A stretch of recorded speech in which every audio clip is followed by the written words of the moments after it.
blessing to walk into 2023 February, especially on Super Bowl Sunday with 100 Years Enterprise. My name is Fahim.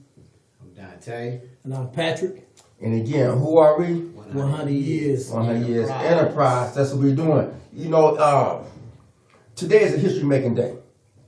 We're making history because we started our last season 2 episode. We ended with the consequences of street life, right? Yep. So now we're going to go into the consequences of street life. It ain't so much about us. It's about those who we know, who live those lived experiences and share them same sentiments. And so what we're going to do, we're going to interview and talk about them, the things what they got going on. Most definitely, man, especially surrounding consequences of street life. And it's like a beautiful thing, man, 100 years. Man, we're starting off this new season. We moderate, man, and we get ready to have guests. We open it up for guests. So it's a beautiful day. Man, hey, let's do it, man. And then just keep in mind, everybody got a story. So we got a good brother that's coming on. What's the brother name? It's young brother, this brother, right? I want to say young brother, right? Okay, young brother. But we got history. When we say history, we got history with this brother. Oh, most you know, so our history didn't start outside of here. It started behind the walls when we was kids. You know what I mean? And so we see these different interviews going on through the East Coast, down south. Now we're bringing something for the Bay Area, which is 100 Years Enterprise. And our first guest, you know, he got the thing coming out, EJX, you know, his special. But he also go by Jalil Muhammad. We want to welcome Jalil Muhammad to the show. Yes, sir. Yes, sir. How my brothers doing today? How you doing, bro? I'm blessed, man. I'm blessed. Today is definitely history-making day. And as the brother said, your story is your glory. Absolutely. So let's get into that story. So I got a quick question. You know, we talk about understanding the street life, but also the consequences, right, of the street life. And in brief, Yes, sir. before we go on that, what made you want to come on the show in 100 years? Well, what made me want to come and share my story is because, like countless other black men of my era and my generation, I went through something which we all can categorize as mass incarceration. And so I want to tell the audience, you know, the consequences of your actions and your consequences of that street life. And we're going to get into that in this interview. And that's why I wanted to come on 100 Years Enterprise, because I know you guys represent 100 years of incarceration during that mass incarceration era. Absolutely.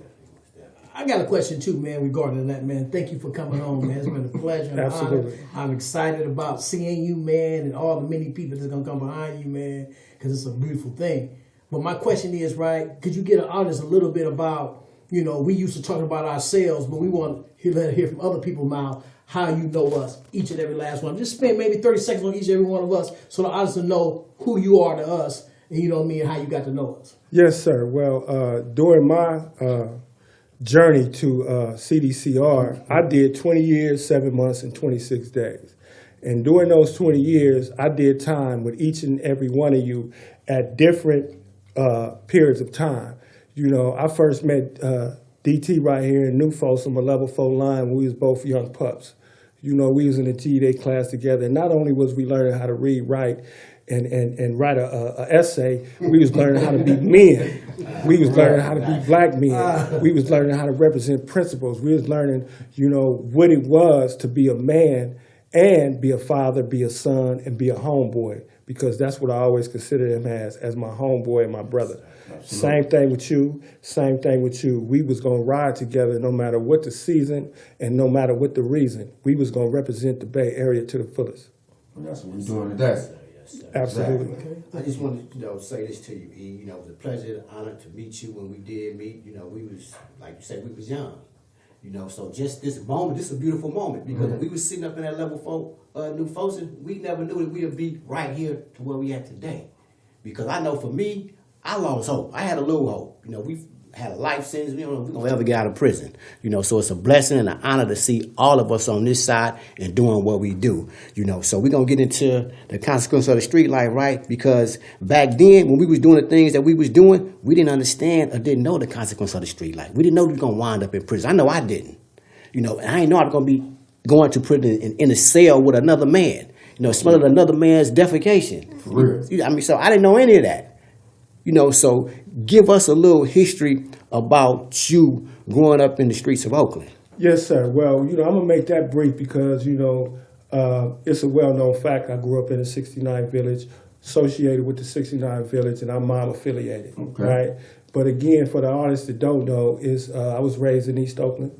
The 69 Village is one of those neighborhoods where it was a brotherhood, Yes. and we considered ourselves the mob, which means my other brother. We wasn't mimicking no Italians. We wasn't mimicking no criminal organization. We was moving like the Black Panthers moved. Right. However, we took the role of gangsters and I got a revolutionaries. quick question. When you say my other brother, the acronym, is it still being used to this day for the youth that are coming up who might see social media, Instagram, and see MOB?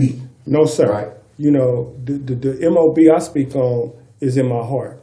Okay. I got homeboys from elementary school. That's my other brother. Right. That's Black. That's Rick. You know what I'm saying? That's Lil D. And that's anybody else that grew up with us from Lockwood, Havens Court, Oakland High, Fremont High, State Penitentiary, and a federal penitentiary. You know who you is when you fall up under that MOB.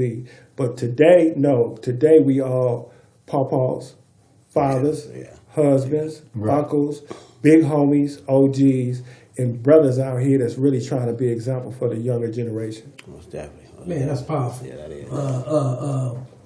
I got a question too added to that. Is that okay? Just dealing on the subject matter right now is consequences of street life, right? Because we want to perpetuate to our audience and viewers who we bring on, right, the understanding what consequences of street life, not just from our minds, from those individuals who walk that life, right, and share their life and being successful. Because I deem you as successful. Yes, sir. Right. So my question to you is, in your early stages of consequences of street life, right? How was that for you in regards to, I would say, when you first got arrested, in regards to what you had to do and entails of the consequences of street life? What was that lesson in that? Well, it was a lesson in a lot of that, but I would first want to start with one of the number one consequences that I'm reminded of is that I left the streets when my daughter was 7 days old. And when I came home, she was 20. And I raised her from the penitentiary, but how good of a father could I be, from prison? Yes. And, another thing I want to share about prison life, no matter how sharp you is, and I thought I was sharp as a tack, right? Your life is a combination of life experiences. And how many life experiences do you have when you go to prison at 18 and you parole at 40? I had one relationship. I was married, so I had one relationship with one female. Now, I don't have the vast experience with various different women with different signs, different personalities as a frame of reference. I only have one frame of reference. So even though I'm thinking I'm sharp, I'm not, because I'm limited by my life experiences. That was a consequence. And then I want to tell brothers this too. I always think about this as a consequence of my incarceration. I did 20 years. Now, if I average $50,000 a year, in 10 years, that's $500,000. In 20 years, that's $1 million. Yeah. So I forfeited $1 million by going to jail. Yeah, absolutely. I need that $1 million right now. You know what I'm saying? I need that. And because I never earned that, I didn't earn interest off that. You know what I'm saying? So that's one of the consequences of incarceration. And then my frame of thinking, was aborted. It in a sense that it never was able to fully grow and mature. And so behind the walls, I had to grow and mature. As we know, prison is a hidden university. Yes. Because most of us go to prison, then we go to college. Yes. Now, everybody don't graduate from college. So when you go through the hidden university, I had to take certain courses of culture, manhood, personal finance, and hustle, and heart. As we were speaking earlier, me and DT, some people fell to the wayside. I'm proud to say I never told on nobody and I haven't folded on nobody. That if you needed me, I was there for you. You know what I'm saying? And we was going to ride like I will today. That's why when you called, I'm the first one to come. And I appreciate you, brother, for giving me this opportunity because we came up together. I look at you brothers as my brother. And not only, we say we brothers because we are Muslim. We all bow our heads down to the most supreme Allah. We give honor to the Prophet, Subhanahu wa ta'ala, you know what I'm saying? But at the same time, we was young pups that became pit bulls. And I appreciate you because I am who I am because you who you are. And because you who you are. And because you who you are. You know, I could say, well, this was the rider right here. This is why I'm a savage, right? Because of Hamza. You feel me? And I'm a thinker because I'm like Fahim. And then I'm a cool, slick, you know what I'm saying, player Right. because of my partner DT. But it's a combination of all of that. And I want to say this too. Today is a historic day because you got East Oakland and you got Richmond in the house.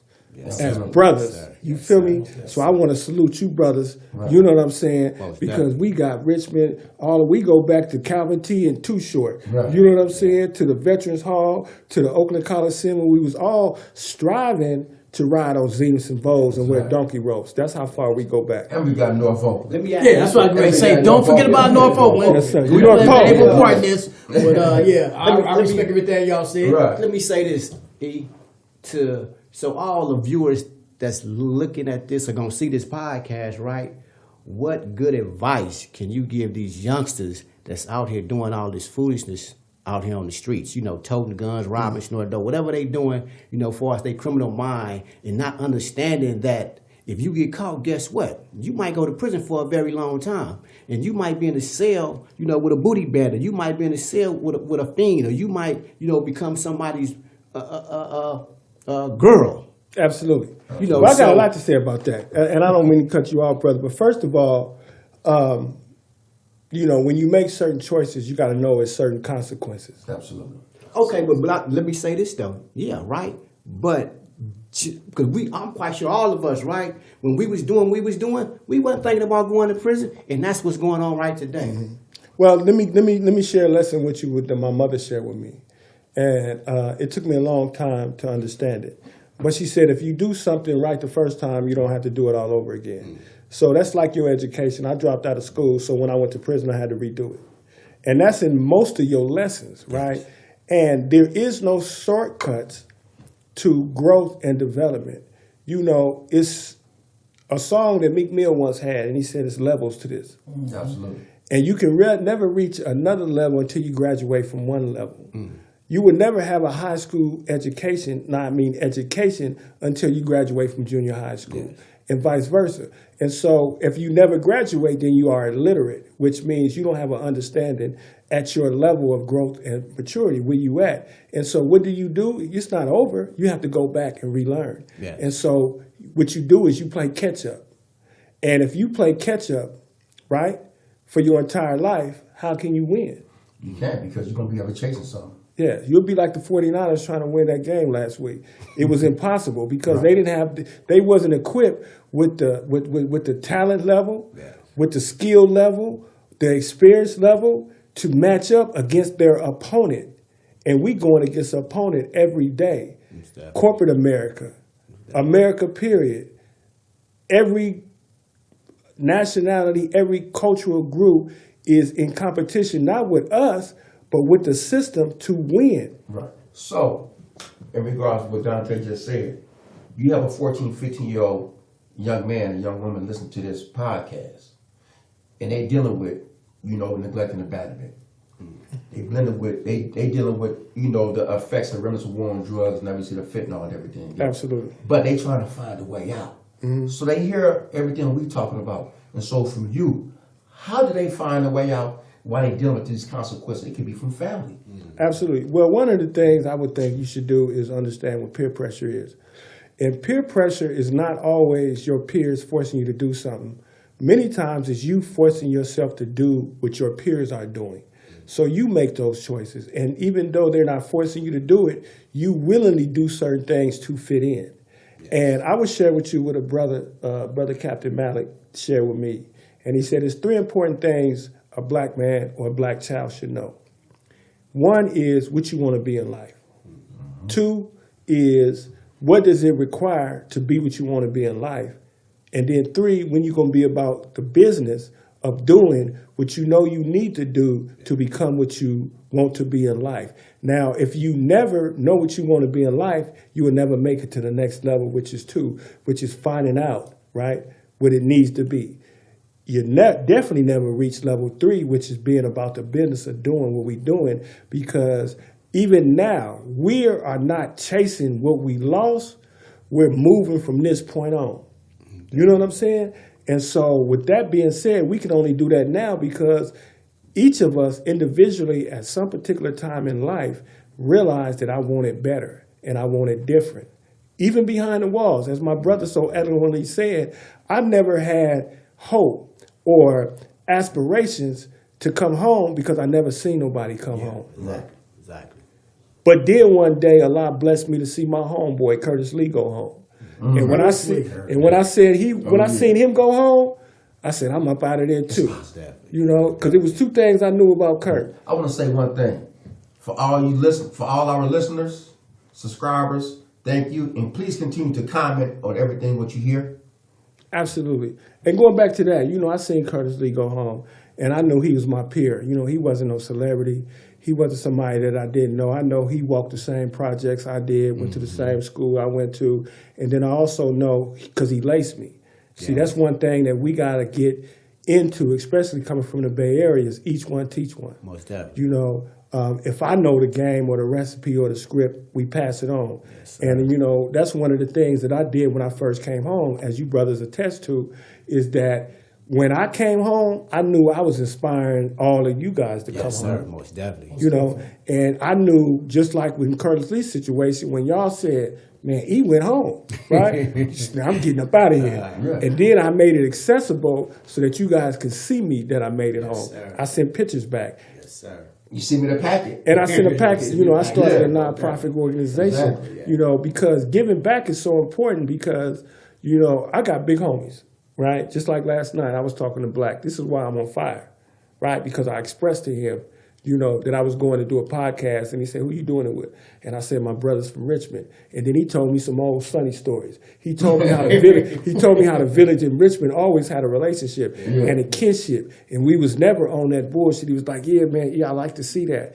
And not just between two cities, but two states, two countries. You know, this is why the United States have allies with other countries that, you know what I'm saying, they have a mutual interest in. Yeah. We have a mutual interest to our families because as Black men, I'm a father, I'm a friend, I'm a homeboy, and I have to share that because I want you to have that. In Islam, we say, you want for your brother what you want for yourself. And that's what I always felt. And real quick, I know you've been going through a thing lately with moms. Absolutely. So, for 100 years, to you, we want to just send our prayers. Thank you. Heartfelt prayers, you know, and thoughts and sentiments that she healed up fast. Absolutely. And I'm glad you mentioned that because here's the thing. Going back to consequences of the streets, is that man plans, Allah plans, and Allah is the best of planners. And my mother has a certain amount of days, right? And we don't know what that is. But I forfeited 20 years, 7 months, and 26 of those days. Yeah. And so I don't know if she got 60 days, 90 days, or 100 days left. But I wish I can get those 20 years, 7 months, and 26 days back to love on my mama. So that's also at the top of consequences because, you know, I didn't share the best years of my mother's life. And I'm going to share something real brief with you. Is I remember my mother came to visit me. And she told me how, you know, my sister had stole some money from her. And my nephew had stolen some money from her. And me, I said, you know, I got mad and I said, well, Mama, you know, I'm glad that I never stole nothing from you. And then she looked at me and she said, no, you did steal something from me. And then I looked at her, she said, you stole you from me. And I never would have put you in the situation you put yourself in. Yeah. And then that was a situation that I realized then that I had to change my life because I never took into consideration what I put my mama through. Yeah. You know, as we know, the dear beloved Tupac, rest in peace, made the song Dear Mama. And he said, it's hell hugging your mama from a jail cell. I've done that. Yeah. I've done that. That's not no song to me. That's not no one of 16 bars to me. That's real life, heartfelt pain. Hugging my mama from a jail cell. You know, so that's a consequence of the streets right there. Now, if you tough and you think you heartless and you think that you can deal with that, then, you know, you will see that that's difficult. But we here to let you know that, you know, again, I went in young face, pretty face, you know what I'm saying, savaged out, and I came out with gray hair. Right. Definitely. 20 years. You know, going back to my daughter, I never seen her in Pampers. I never took her to school. I never bought her school clothes. I never went to a birthday of hers until she was 20. Now, how was that? Yeah, that's deep. Yeah, it was. You know, well, me and my daughter, we got the best relationship because I never abandoned her. Fortunately, me and her mama had a relationship, and, you know, that's my ride or die, man. We were so close that when she became 16, I sent her the book Coldest Winter Ever so that she can be gamed up because I was like, ain't no slick nigga finna run no game on my daughter. So I sent her the Coldest Winter Ever, and her words is that's the best book she ever read. And then not only that, is, you know, I've apologized to her several times for leaving her. And she always say, no need to apologize, baby, daddy, because you always was there for me. You've always been in my life. And right now, a joy of my life is going to take my grandsons and my granddaughter to school. If she called me and be like, daddy, I need you to take Kingston or Cam or Kai to school, I'm rushing. I'm dropping everything because I never did that for her. Definitely. Most definitely. I want to talk about too, man, in line with consequences of street life, right? Just that the fact when you talking to a young man, right, and he so happened to be incarcerated, right, and he's talking about he don't know what he gonna do when he get out, right? He only knows what he was taught or what he perpetuated when he was out, right? What would you tell the young man for as consequences? Because we already dealing with the consequences. How you make amends and come back out here, right, and let your good deeds outweigh your bad by making sure that you don't end up in the situation you're in today. I will repeat those three concepts. These are concepts I live by. Is knowing what you want to do, what it requires to do it, and be about the business of doing what you need to do. For example, if you was only selling drugs, pimping, grinding, hustling, bipping, whatever you was doing before you went to jail, and you want to get out and get a job, then you know that you need to know how to fill out a resume. You know how to need to conduct yourself. Yeah. You know that you have to have people skills. And I want to give a shout out to my homeboy DB Bedford that got the emotional intelligence. Yeah. Emotional intelligence is so important because 90% of the crimes committed by parolees is based off of emotion. The female did this, the dude did this, the dude stepped on your shoes, the parole officer did this. Dudes catch violation all the time because they be in their feelings, one way or another. So if you adapt emotional intelligence, you won't fall for that trick. Like DB is famous for saying, when your emotions are high, your logic is low. And we can't afford to have low logic. Right. You can't even think because you're emotional. Yes. You feel what I'm saying? And some people drive you to a high emotional state of mind so that you can make a dumb decision that once your emotions come down to a normal level, you and yourself will be like, man, that was some dumb shit that I did. That was unnecessary. So going back to the youngster, you know, I would say take a deep breath. Figure out what you want to do. And realize what you are doing. For example, my first time of really having time to think was I went to juvenile hall. And that's one of the first times I really started reading. Yes. Guess what I was reading? Donald Goins. Donald Goins. Iceberg Slim. Right? Right. I used to call my bro Yum Yum because of Mac and Gangsta. His bro name is Yum Yum. Right? Oh, man. So it was all about, you know, Mac and Julius, right? Yeah. And so you got to be careful, right, what you read. And what you put in your head. Just like, for example, I became a Muslim, or I, you know, became who I naturally was after I read Malcolm X. So I started off reading Iceberg Slim and Donald Goins, and I ended up reading Malcolm X. So, you know, you are what you eat, and what you feed yourself is what's going to determine your growth. And so be responsible for what you bring to the table. And then realize that, see, if you fail and you never admit you failed, and you think you won, then you're going to always fail because you ain't going to never correct yourself. That's the hardest thing to do, though, to admit. Absolutely. To admit that you fail. Right. You know, because if you can't admit that you fail, then guess what? You still living in some crazy darkness and you don't even know it. And then next thing when you wake up, you in somebody's penitentiary with a life sentence, talking about, dang, what did I mess up at? Absolutely. You know, so that's why it's important, man, for us to be who we are and deliver to these youngsters out here, because they got to know when you're doing this, this is what's going to happen. I mean, just like with your mother, man, we have to think about that when we out there doing these dumb stuff. Yeah, you know, absolutely. committing crime. I'm putting my family in jeopardy. You know, so this is a very good topic, very good podcast, especially to have, you know, the brother on, you know, speaking about the consequences of street life, because everybody needs to know this. You know, we need to hear your story. You know what I'm saying? This is what we do. And because I we want to give back. And I also want to say this, there's no one prescription or one path to correcting your life.